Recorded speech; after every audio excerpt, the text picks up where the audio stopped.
Dans cette vidéo, nous poursuivons notre cours sur les équations différentielles. Précédemment, nous avons étudié les équations du type y' égale AY. Cette fois, ce sera y' égale AY plus B, ce qui est très proche. Les coefficients envisagés, A et B, sont des réels quelconques, simplement A est un réel non nul.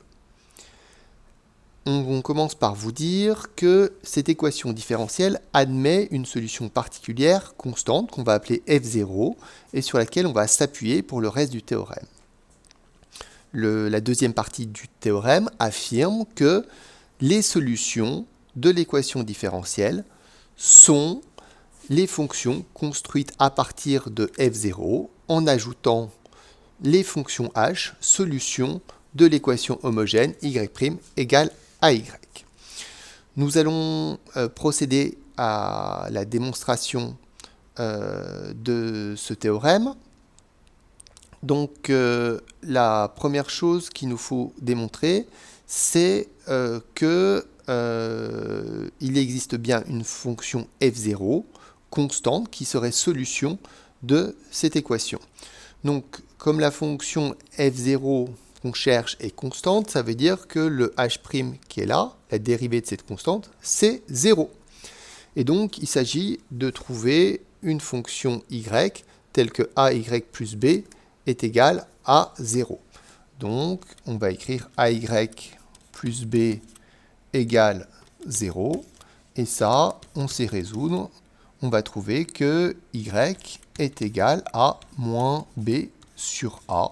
Et donc, pour cela, on avait bien besoin de la condition que A était différent de 0. On a trouvé une solution particulière f0. f0, c'est en fait moins B sur A.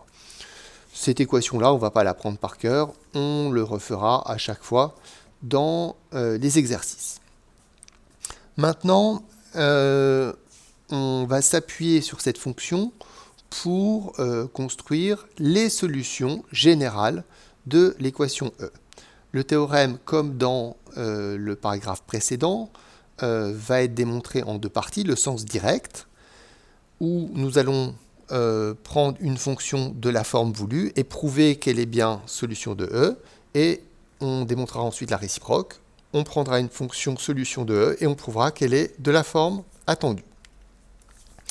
Alors, commençons par vérifier que la fonction f, ici, est bien solution de E. Alors, les hypothèses qu'on se fixe, c'est que cette fonction f, c'est la somme de deux fonctions. La fonction h, qui est solution de l'équation homogène y' égale à y, et la fonction f0, qui est solution de h' égale à y plus b, notre équation E. Le fait qu'elle soit constante dans cette partie de la démonstration n'a aucune importance. Pour vérifier que la fonction f est solution de E, nous avons besoin de sa dérivée. Calculons f'. f', c'est h' plus f0'. Et on veut vérifier que f' vérifie que f' est égal à AF plus B. Donc, calculons AF plus B. AF plus B, ce serait A facteur de H plus F0 plus B. Alors, je vois des parenthèses ici, j'ai envie de les développer, on essaye.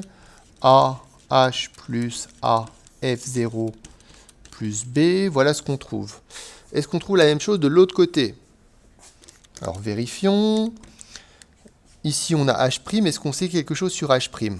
H est solution de l'équation homogène, Y' égale AY, ce qui veut dire que H' est égal à AH. H', c'est AH. Et puis, F0, qu'est-ce qu'on sait sur F0? F0, c'est une solution de l'équation Y' égale AY plus B. Donc, ça veut dire que F0' est égal à A F0 plus B. A F0 plus B. On peut vérifier, F' est bien égal à AF plus B, on trouve bien la même chose. Donc, F' est égal à AF0, à AF plus B, et ça, ça veut dire que la fonction f est solution de l'équation E. On a bien y' égale AY plus B. Donc, on a démontré le théorème dans le sens direct. Il faut prouver le théorème dans le sens réciproque. Donc, cette fois, la fonction qu'on considère, on ne connaît pas sa forme. La fonction qu'on considère, ce qu'on sait, c'est qu'elle est solution de l'équation E. On s'appuie bien sûr sur une fonction f0 qui existe, on l'a prouvé. Solution de E, donc vérifiant y' égale AY plus B. Et on va essayer de prouver que f peut bien s'écrire f0 plus quelque chose, une certaine fonction h, qui serait solution de l'équation homogène. Donc, f peut bien s'écrire f0 plus quelque chose. F, c'est tout simplement f0 plus f moins f0. Juste la partie entre parenthèses, on va lui donner un nom, on va l'appeler h, et on va vérifier que cette fonction h est solution de l'équation homogène. Pour cela, nous avons besoin de calculer h'. H' sera égal donc à f' moins f0'. Comme f est solution de l'équation E, c'est-à-dire cette équation-là, hein, on peut dire que f' c'est AF plus B. La fonction f0, elle est aussi solution de cette même équation, donc on peut écrire la même chose, AF0 plus B. Et puis, on fait la différence entre ces deux parenthèses. Alors, si vous regardez bien, les B s'éliminent. Hein. B moins B. Il va nous rester AF moins AF0. Alors, quand on voit le facteur A dans chaque terme, on a envie de factoriser. A facteur de F moins F0. Et ce que vous voyez entre parenthèses n'est rien d'autre que la fonction H. On a dit que H, c'était F moins F0. Donc, on a prouvé que H' est égal à AH. Ça signifie que H est solution de l'équation homogène. De l'équation homogène, c'est-à-dire y' égale AY. Donc, on a prouvé le sens réciproque. On peut bien écrire n'importe quelle solution de E sous la forme f est égal à f0, la solution particulière de E, plus un certain h, solution de l'équation homogène. On va voir maintenant comment utiliser ce théorème sur un exemple. Donc on nous demande, dans cet exemple, de résoudre l'équation y' égale 3y moins 12. Première étape, trouvons une solution particulière, constante. Trouvons une solution particulière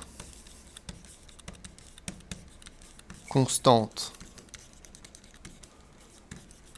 de E, donc que nous, dans notre coup, on a appelé f0. Dans les exercices, il est possible que vous ayez cette question-là en question intermédiaire, et peut-être que la fonction particulière s'appellera autrement que f0. Ça ne doit pas vous inquiéter. Alors pour la trouver, on rappelle que la fonction étant constante, sa dérivée vaut 0. On a donc 0 est égal à 3y moins 12, ce qui veut dire que 3y est égal à 12, ce qui veut dire que y est égal à 4. La fonction f0 et donc c'est une fonction, bien penser que c'est f0 de x, qui est égal à 4, même si c'est une fonction constante. Donc voilà pour la première partie de cette application de théorème. On trouve la fonction f0 qui est la partie constante. Deuxièmement, trouvons les solutions de EH, l'équation homogène. Donc on rappelle EH, c'est y' égale ici 3y. Donc les solutions ont été données dans le paragraphe précédent du cours. Donc les solutions sont les fonctions f de x est égal à k exponentielle ax. avec le a qui vaut 3 dans notre exemple. K exponentielle 3x. K étant un réel. Et le théorème de ce paragraphe, ce qui nous annonce, c'est que les solutions de E sont formées par la somme de ces deux fonctions f0 et h. Ici, j'ai appelé cette fonction f, j'aurais pas dû, pour être cohérent avec notre cours. Après, dans les exercices, il est possible qu'à cet endroit-là, ce soit écrit f. Mais pour être cohérent avec notre cours, je préfère l'appeler h. Les solutions de E sont les fonctions f égales à f0 de x, c'est-à-dire 4, plus la fonction h, donc k exponentielle 3x, k étant donc un réel. Alors, gardez toujours à l'esprit que ce qu'on a écrit ici, c'est qu'il y a une infinité de fonctions. Parfois, vous verrez que ces fonctions, on va les nommer vraiment séparément. Il est tout à fait possible d'écrire ici que les fonctions s'appellent fk, plutôt que de les appeler f. Voilà qui termine notre cours sur les équations différentielles.